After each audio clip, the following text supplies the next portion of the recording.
አሁን ደግሞ የምናየው መልመጃ 4 ነው። ምንድነው የሚለው? እሺ ወይዘሮ ህሊና ቴሌቪዥን ለመግዛት ወጣች። 4600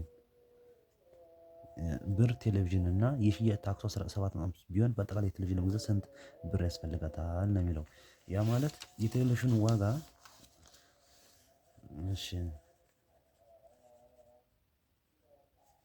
4 ነው።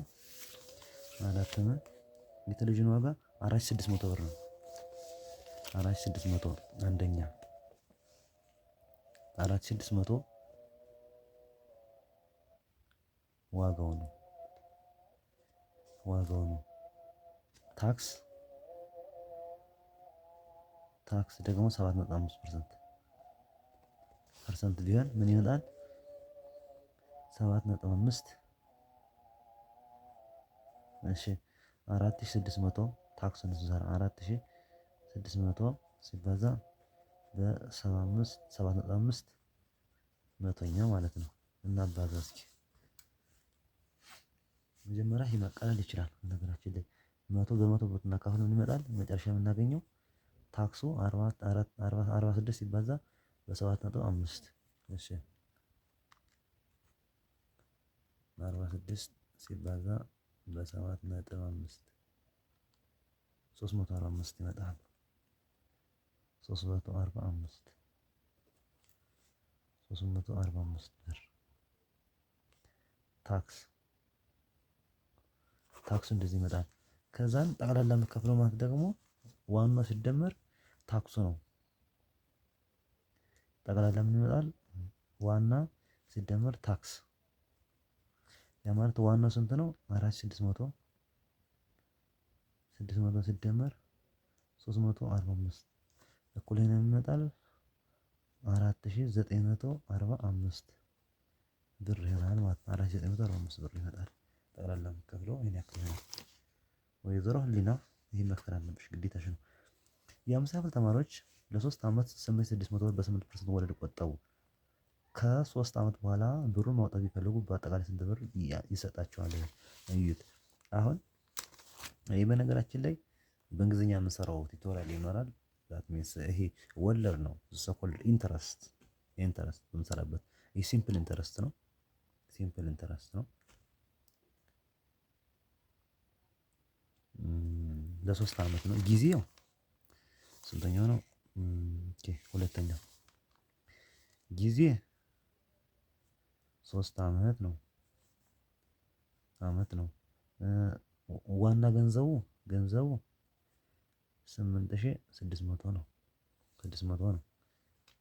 በአመት ወለዱ ደግሞ ማለት ይሄ የወለድ ፍጥነቱ በሬቱም ምን ያክል ነው? ሬቱ 8% ነው። ስለዚህ በአንድ አመት ምን ያክል ይወልዳል እንስራ። 8600 ሲባዛ በ8% ያ ማለት 8600 ሲባዛ በ8 መቶኛ ማለት ነው። መቶ በመቶ ምን ይመጣል? 86 በ8 ሲባዛ በ8 688 እኩል ነው 688 ይሆናል ማለት ነው። በአመት ነው። በአንድ አመት በ3 አመት ይመጣል። በ3 አመት በ3 ማባዛት ነው። 688 ሲባዛ በ3 ወይ 3 ጊዜ መደመር ማለት ነው። ከዛን ሲባዛ በ3 2064 ይመጣል። 2064 ለ3 አመት ይወልድላቸዋል። ጠቅላላ የሚወስዱት ብር ወይም አማውንት ማለት ነው። አማውንት ኢኳልስ ቱ ፕሪንሲፓል ፕላስ ኢንተረስት ነው። ግን እዚህ ኢኳልስ ቱ አማውንት ጠቅላላ ብሩ ምን ይመጣል? 8600 ሲደመር 2064 ሲደመር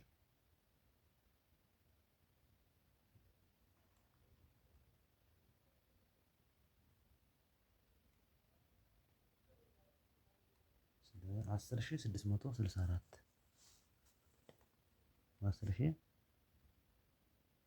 10664 4 ይመጣል ማለት ነው። ለሶስት አመት ይሄን ያክል ብር ይይዛሉ። ብር ይኖራቸዋል ማለት ነው። ከዛ እንቀጥል እስኪ ወደ ሶስት ብስራት በህብረተሰብ ትምህርት ፈተና 22 ከመቶ ህብረተሰብ እሺ ሶስተኛ ህብረተሰብ 22 22 ከ22 ከአምስቱ እሺ ብሄረሰብ ፈተና ማነው? ብስራት ይቅርታ ብስራት ነው። የአንድ ተማሪ አይደለም የሰራን ያለው።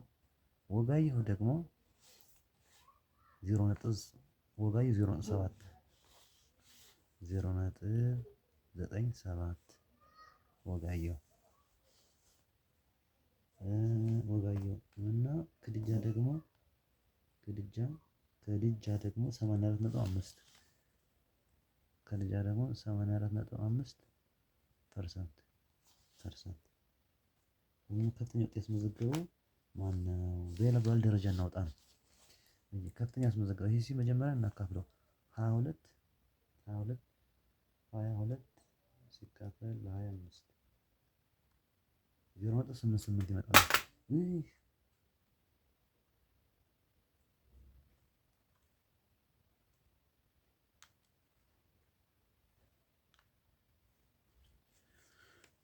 0.88 ይመጣል። ይሄ ወደ ፐርሰንት እንቀይረው እኩል ይሆናል 0.88 ሲባዛ በመቶ ፐርሰንት እኩል ይሆናል 88% ይሆናል ማለት ብስራት። ወጋየሁ ደግሞ 0.97 ሲባዛ በመቶ ፐርሰንት ምን ይመጣል? 97%። ኦኬ ይሄኛው 84.5% ከፍተኛ የመጣ ማነው? ወጋየሁ አንደኛው 88 ብስራት ሁለተኛ ከድጃ ሶስተኛ ይወጣሉ ማለት ነው። በደረጃ ብናወጣላቸው ስለዚህ ከፍተኛ የመጣው ነው ወጋየሁ ነው። ሁለተኛ ከፍተኛ የመጣው ወይ ደግሞ ሁለተኛ የመጣው ነው ብስራት ነው ማለት ነው። እሺ የአንድ ቦርሳ ዋጋ 400 ያለባት ቢሆን 15% ግብሩ ሲጨመርበት የቦርሳ መሸጫ ዋጋ ስንት ነው? 15%። እሺ ያ ማለት አራተኛ ነው 400 ሲባዛ 15 መቶኛ ምን ይመጣል? 60 ማለት ነው። 60 ጠቅላላ ምን ይመጣል ማለት ነው? 400 ሲደመር 60 460 ማለት ነው። 460 ብር ይሆናል። 460 ብር ይሆናል። 460 ብር ይሆናል።